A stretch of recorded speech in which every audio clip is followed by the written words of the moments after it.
Эльвира, повелительница тьмы. Американский комедийный фильм ужасов 1988 года режиссера Джеймса Синьорелли.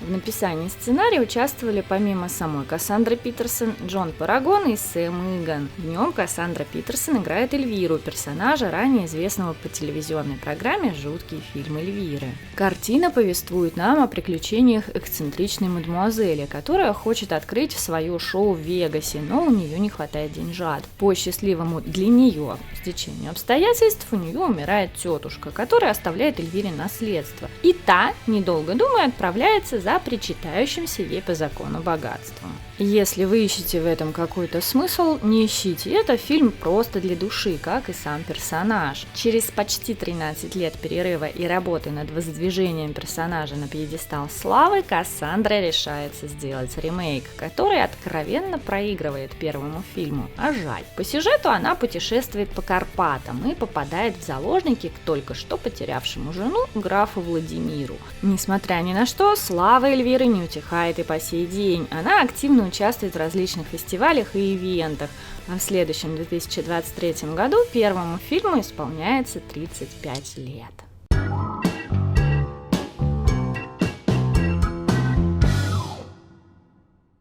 В январе 2022 года NECA выпустила 20-сантиметровую фигурку Кассандры Питерсон в образе Эльвиры, приурочив ее выход к 40-летию персонажа. Коробку Эльвиры заботливо оформили в черном цвете с яркими желтыми и красными надписями и логотипами. Также по бокам и на задней стороне коробки присутствует фотография фигурки и персонажа. Окошко у коробки только на фронтальной стороне, но через него прекрасно можно рассмотреть фигурку и аксессуары к ней.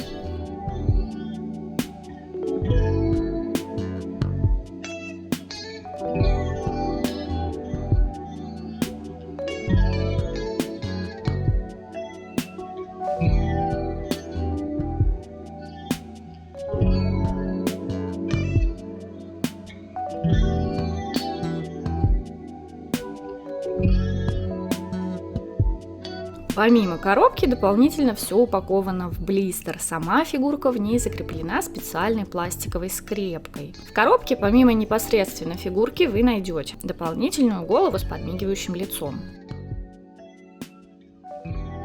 подсвечник в виде черепа,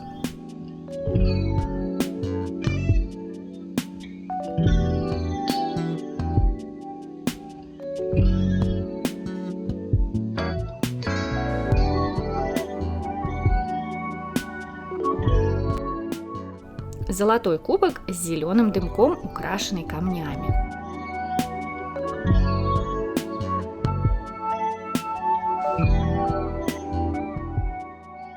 кинжал, подставку,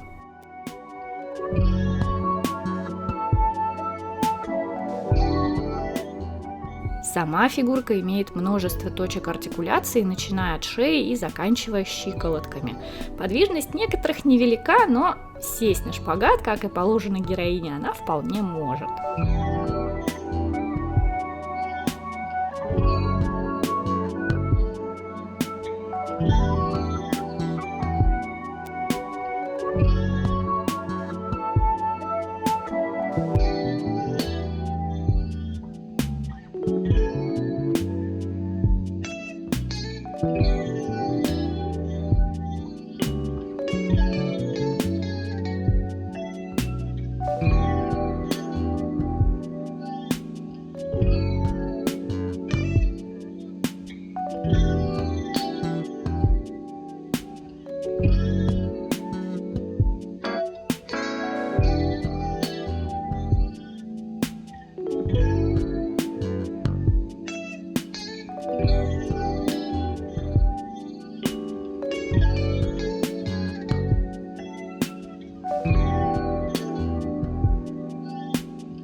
NECA позаботилась и об аутентичности внешнего вида фигурки и облачила ее в черное платье персонажа, выполнив его из мягкой ткани, и пояс из тонкой искусственной кожи, в который можно вставить кинжал как пряжку. И эти элементы, несомненно, придают фигурке еще больший шарм и привлекательность.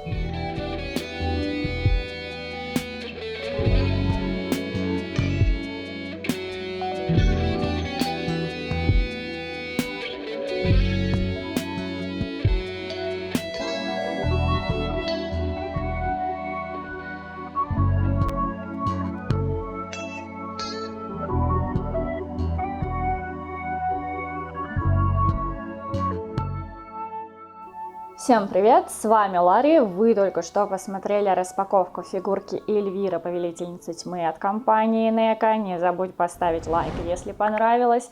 Я расскажу про ее плюсы и минусы. Мы переходим к оценке.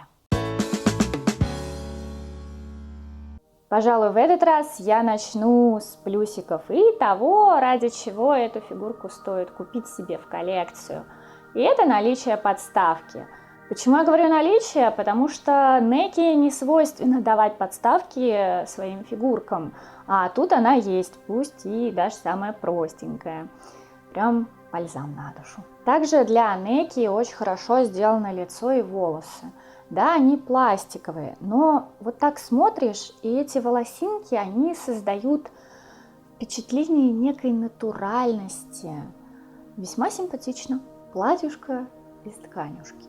Мое почтение. И вот тут я, пожалуй, перейду к тому, что мне не нравится. Почему у платьюшка торчат нитки?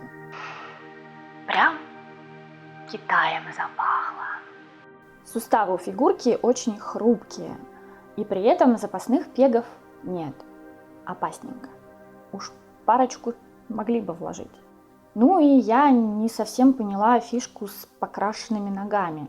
Да, это вроде как колготки, но выглядит странно, особенно на фоне платья из ткани.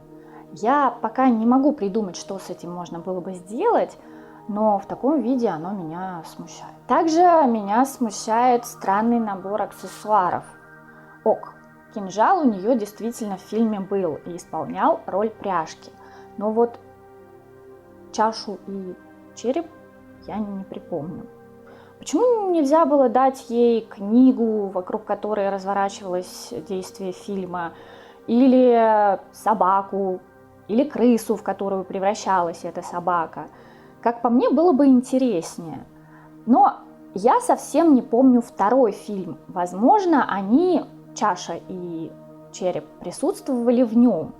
Если вдруг знаете, помните, откуда эти предметы, пишите в комментариях. Мне, правда, интересно, я не вспомнила. Итого, моя оценка Эльвире, учитывая ее стоимость в 40 баксов, классная. Не супер, но выше среднего однозначно. Она милашка. Даже если вы не фанат, то наверняка вы ее все равно помните. И на полке она будет смотреться очень хорошо. Поэтому советую. Но найти ее на российских ресурсах я не смогла. А вот на всяких бигбэдах это запросто. А у меня на сегодня все. Спасибо, что досмотрели ролик до конца. Надеюсь, вам понравилось, и вы поставите ему лайк, а также поделитесь им со своими друзьями. Подписывайтесь на канал, если еще не подписаны, чтобы не пропустить дальнейшие выпуски. Заходите к нам в соцсети. Все ссылочки будут в описании. Я желаю вам хороших фигурок.